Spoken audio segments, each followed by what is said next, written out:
ആകാശവാണി. നമസ്കാരം.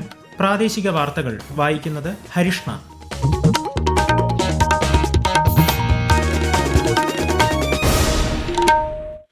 പ്രധാന വാർത്തകൾ.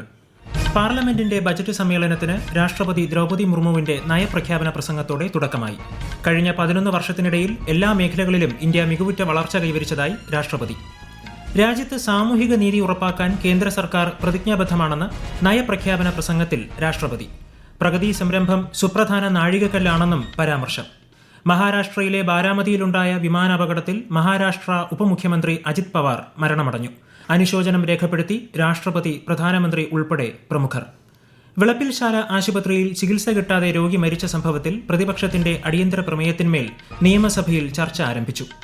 സംസ്ഥാനത്തെ ചെറുപ്പക്കാർക്ക് സ്വന്തം നാട്ടിൽ തന്നെ ജോലി ലഭിക്കാൻ സഹായിക്കുന്ന ഗ്ലോബൽ സിറ്റി നിർമ്മിക്കാനുള്ള താൽപര്യപത്രം ലോക സാമ്പത്തിക ഫോറത്തിൽ ഒപ്പുവച്ചതായി മന്ത്രി പി രാജീവ് നിയമസഭയിൽ. കോവളം, വിഴിഞ്ഞം, കൊല്ലം, ബേപ്പൂർ, അഴീക്കൽ തുറമുഖങ്ങളെ ബന്ധിപ്പിച്ച് കേന്ദ്രീകൃത ചരക്ക് ഗതാഗതത്തിന് രൂപം നൽകുന്നതിനുള്ള നടപടി പുരോഗമിക്കുന്നതായി മന്ത്രി വി എൻ വാസവൻ. വാർത്തകൾ വിശദമായി. പാർലമെന്റിന്റെ ബജറ്റ് സമ്മേളനത്തിന് രാഷ്ട്രപതി ദ്രൗപദി മുർമുവിന്റെ നയപ്രഖ്യാപന പ്രസംഗത്തോടെ തുടക്കമായി. ഇരുസഭകളുടെയും സംയുക്ത സമ്മേളനത്തെ രാഷ്ട്രപതി അഭിസംബോധന ചെയ്തു. കഴിഞ്ഞ 11 വർഷത്തിനിടയിൽ എല്ലാ മേഖലകളിലും ഇന്ത്യ മികവുറ്റ വളർച്ച കൈവരിച്ചു. രാജ്യത്ത് സാമൂഹിക നീതി ഉറപ്പാക്കാൻ കേന്ദ്ര സർക്കാർ പ്രതിജ്ഞാബദ്ധമാണെന്ന് രാഷ്ട്രപതി പറഞ്ഞു. രാജ്യത്തെ 95 കോടിയോളം പൌരന്മാർക്ക് സാമൂഹിക സുരക്ഷാ ആനുകൂല്യങ്ങൾ ലഭിക്കുന്നുണ്ടെന്നും രാഷ്ട്രപതി പറഞ്ഞു. 25 കോടി ജനങ്ങൾ ദാരിദ്ര്യത്തിൽ നിന്ന് മുക്തി നേടി. മുടങ്ങിക്കിടക്കുന്ന പദ്ധതികൾ വേഗത്തിലാക്കാനും സർക്കാർ പദ്ധതികളുടെ ആനുകൂല്യങ്ങൾ എല്ലാ ഗുണഭോക്താക്കൾക്കും ലഭിക്കുന്നുണ്ടെന്ന് ഉറപ്പാക്കാനും ആരംഭിച്ച പ്രഗതി സംരംഭം സുപ്രധാന നാഴികക്കല്ലാണെന്നും രാഷ്ട്രപതി അഭിപ്രായപ്പെട്ടു. मेरी सरकार दलितों, पिछड़ों, वंचितों, जनजातीय समाज सभी के लिए पूरी संवेदनशीलता से काम कर रही है. सबका साथ सबका विकास का विजन देश के हर नागरिक के जीवन में सकारात्मक प्रभाव ला रहा है. दशकों से लंबित परियोजनाओं को गति देने के लिए योजनाओं के लाभ को हर लाभार्थी तक पहुंचाने के लिए मेरी सरकार ने प्रगति नाम से एक नई व्यवस्था आरंभ की है. रिफॉर्म, परफॉर्म, ट्रांसफर के जिस मंत्रों को लेकर देश चल रहा है उसकी सफलता में प्रगति की इन बैठक ने बहुत बड़ी भूमिका निभाई है. രാജ്യത്തെ ഭക്ഷ്യധാന്യ ഉൽപാദനം ഏകദേശം 350 ദശലക്ഷം ടൺ എന്ന ചരിത്രപരമായ നേട്ടം രേഖപ്പെടുത്തി. ലോകത്തിലെ ഏറ്റവും വലിയ അരി ഉൽപാദക രാജ്യവും രണ്ടാമത്തെ വലിയ മത്സ്യ ഉൽപാദന രാജ്യവുമാണ് ഇന്ത്യ. സാമ്പത്തിക സർവേ നാളെ സമർപ്പിക്കും. വരും വർഷങ്ങളിൽ രാജ്യം സ്വന്തമായി ബഹിരാകാശ നിലയം സ്ഥാപിക്കുമെന്നും ഇന്ത്യൻ ബഹിരാകാശ യാത്രികൻ ശുഭാൻശു ശുക്ലയുടെ അന്താരാഷ്ട്ര ബഹിരാകാശ നിലയ സന്ദർശനം ചരിത്ര യാത്രയുടെ തുടക്കം കുറിച്ചതായും രാഷ്ട്രപതി പറഞ്ഞു. ഫെബ്രുവരി 1 കേന്ദ്ര ബജറ്റ്. ഇന്ന് മുതൽ അടുത്ത മാസം 13 വരെയും മാർച്ച് 9 മുതൽ ഏപ്രിൽ 2 വരെയും 2 ഘട്ടങ്ങളിലായി 30 ദിവസമാണ് സഭ ചേരുക. മഹാരാഷ്ട്രയിലെ ബാരാമതിയിൽ ഇന്ന് രാവിലെയുണ്ടായ വിമാനാപകടത്തിൽ മഹാരാഷ്ട്ര ഉപമുഖ്യമന്ത്രിയും NCPയുടെ മുതിർന്ന നേതാവുമായ അജിത് പവാർ മരണമടഞ്ഞു. അജിത് പവാർ ഉൾപ്പെടെ വിമാനത്തിലുണ്ടായിരുന്ന 5 പേരും മരിച്ചതായാണ് റിപ്പോർട്ട്. മുംബൈയിൽ നിന്ന് പൂനെയിലെ ബാരാമതിയിലേക്ക് പോവുകയായിരുന്ന സ്വകാര്യ വിമാനമാണ് അപകടത്തിൽപ്പെട്ടത്. ലാൻഡിംഗിനിടെയുണ്ടായ സാങ്കേതിക തകരാറാണ് അപകടത്തിന് കാരണമെന്നാണ് പ്രാഥമിക വിവരം. മഹാരാഷ്ട്ര ഉപമുഖ്യമന്ത്രിയും മുതിർന്ന NCP നേതാവുമായ അജിത് പവാറിന്റെ അപ്രതീക്ഷിത വിയോഗത്തിൽ രാഷ്ട്രപതി ദ്രൗപദി മുർമു, പ്രധാനമന്ത്രി നരേന്ദ്രമോദി, രാജ്യരക്ഷാമന്ത്രി രാജ്നാഥ് സിംഗ് തുടങ്ങിയവർ അനുശോചനം രേഖപ്പെടുത്തി. മഹാരാഷ്ട്രയുടെ വികസനത്തിനായി അജിത് പവാർ നടത്തിയ പ്രവർത്തനങ്ങൾ എക്കാലവും ഓർമ്മിക്കപ്പെടുമെന്ന് രാഷ്ട്രപതി അനുസ്മരിച്ചു. അജിത് പവാറിന്റെ നിര്യാണത്തിൽ ഗവർണർ രാജേന്ദ്ര വിശ്വനാഥ് ആർലേക്കറും മുഖ്യമന്ത്രി പിണറായി വിജയനും കേരള നിയമസഭയും അനുശോചനം രേഖപ്പെടുത്തി. നിയമസഭയിൽ പ്രതിപക്ഷത്തിന്റെ അടിയന്തര പ്രമേയത്തിന്മേൽ ചർച്ച പുരോഗമിക്കുന്നു. വിളപ്പിൽശാല ആശുപത്രിയിൽ ചികിത്സ കിട്ടാതെ രോഗി മരിച്ച സംഭവം സഭാ നടപടികൾ നിർത്തിവെച്ച് ചർച്ച ചെയ്യണമെന്നാവശ്യപ്പെട്ട് പ്രതിപക്ഷത്തു നിന്ന് PC വിഷ്ണുനാഥാണ് അടിയന്തര പ്രമേയ നോട്ടീസ് നൽകിയത്. ഉച്ചയ്ക്ക് 12 മണി മുതൽ 2 മണിക്കൂറാണ് ചർച്ച.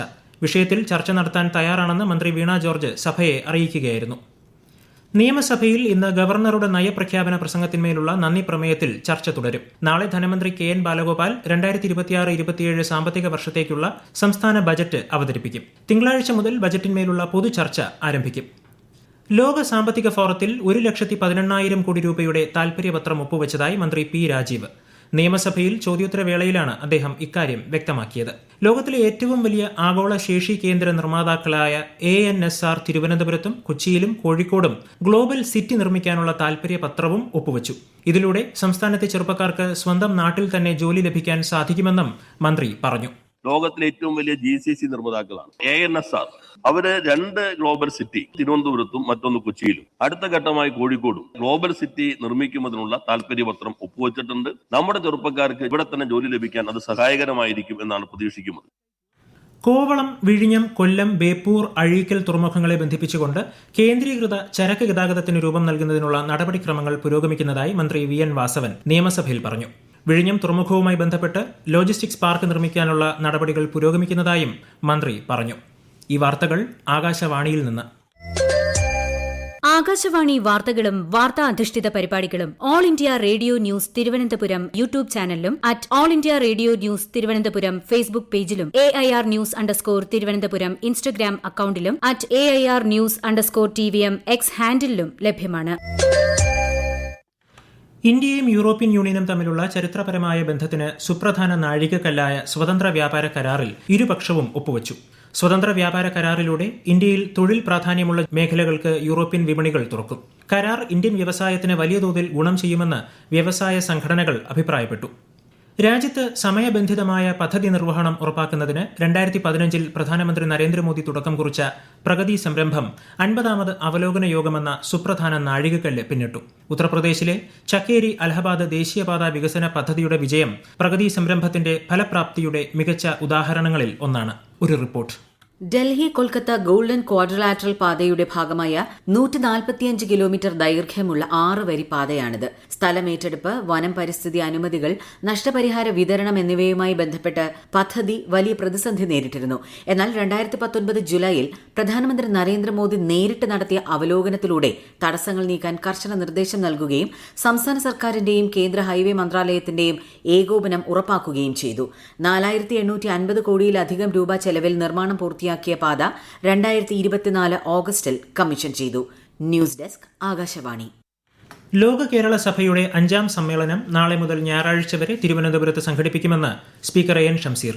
സ്റ്റുഡന്റ് മൈഗ്രേഷൻ പോർട്ടൽ, ലോക കേരളം ഓൺലൈൻ സേവനങ്ങൾ എന്നിവ മുഖ്യമന്ത്രി പിണറായി വിജയൻ സഭയിൽ ഉദ്ഘാടനം ചെയ്യും. രാഹുൽ മാങ്കൂട്ടത്തിൽ MLA-ക്കെതിരെയുള്ള 3ാം പീഡനക്കേസിൽ പത്തനംതിട്ട ജില്ലാ സെഷൻസ് കോടതി ജാമ്യം അനുവദിച്ചു. ഉഭയസമ്മതപ്രകാരമുള്ള ബന്ധം, ചട്ടവിരുദ്ധമായ അറസ്റ്റ് തുടങ്ങിയവ പരിഗണിച്ചാണ് ജാമ്യം അനുവദിച്ചത്. 18 ദിവസങ്ങൾക്ക് ശേഷമാണ് ജാമ്യം അനുവദിച്ചത്.